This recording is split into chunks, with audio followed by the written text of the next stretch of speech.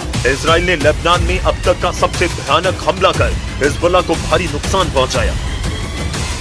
Israel ने दावा किया कि लेबनान में 100 से ज्यादा ठिकानों पर हमले किए गए हैं। जंगी जेटों से बेका घाटी और दक्षिणी लेबनान के अलग अलग हिस्सों में बमबारी जारी है। इजराइल के हवाई हमलों में हिजबुल्लाह के हथियारों के गोदाम, निगरानी चौकियां और कमांड सेंटर बर्बाद हुए। लेबनान की नेशनल न्यूज एजेंसी ने इजरायली हमलों में 12 हिजबुल्लाह लड़ाकों के मारे जाने की खबर भी दी।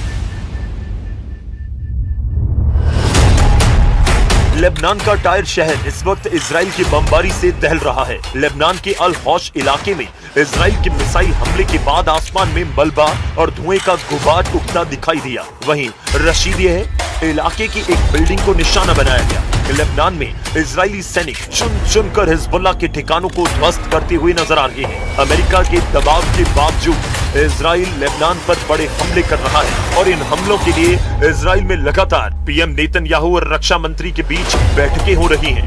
नेतन्याहू ने ऑर्डर दिए कि बैरूत पर दोबारा से हमला शुरू कर हिजबुल्लाह मुख्यालय को तबाह किया जाए। वहीं इजराइल पर पलटवार करते हुए फाइटर ग्रुप ने ड्रोन हमले तेज कर दिए। लड़ाका ग्रुप ने एक बयान जारी कर अब इजराइल से समझौते में किसी भी देश को शामिल करने से इनकार कर दिया है। मतलब ईरान की तरह अब हिजबुल्लाह ने भी समझौते की जगह युद्ध से फैसला करना तय किया है। इस बीच ईरान के विदेश मंत्रालय के प्रवक्ता ने आरोप लगाए कि अमेरिका ने नए हथियार सिस्टम से नागरिकों को निशाना बनाया। इस्माइल बगाई ने दावा किया कि अमेरिका ने एयरब्रस्ट मिसाइल से ईरान पर हमला किया था। इन मिसाइलों से तेज रफ्तार वाले टंगस्टन के छर्रे निकलते हैं। एयरब्रस्ट के धमाकों से पूरा इलाका तहस नहस हो जाता है। अमेरिका ने अभी तक ईरान पर अपनी फोर्स का इस्तेमाल नहीं किया। ईरान भी दावा कर रहा है कि उसने अपने घातक हथियार युद्ध में आजमाए नहीं, लेकिन दूसरे राउंड के युद्ध की शुरुआत बताती है कि अब कोई लिमिट नहीं होगी, अब रहम की कोई गुंजाइश नहीं बची है।